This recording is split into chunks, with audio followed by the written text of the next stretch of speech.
រយៈពេល10ថ្ងៃកម្ពុជាថៃបោះបង្គោលបណ្ដោះអាសន្ននៅលើទឹកដីជាក់ស្ដែងបានចំនួន94បង្គោល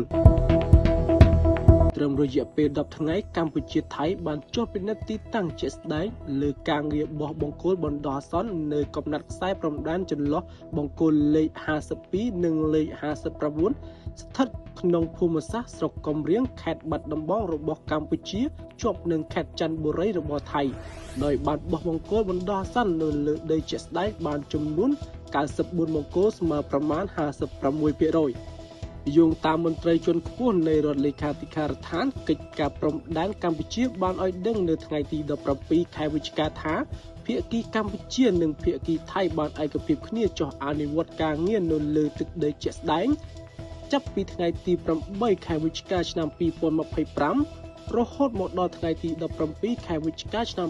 2025នេះដោយបានបោះបង្គោលបណ្ដោះអាសន្ននៅលើដីជាក់ស្ដែងចាប់ពីថ្ងៃទី8ខែវិច្ឆិកាឆ្នាំ2025រហូតមកដល់ថ្ងៃទី17ខែវិច្ឆិកាឆ្នាំ2025នេះដោយបានបោះបង្គោលបណ្ដោះអាសន្ននៅលើដីជាក់ស្ដែងបានចំនួន94បង្គោល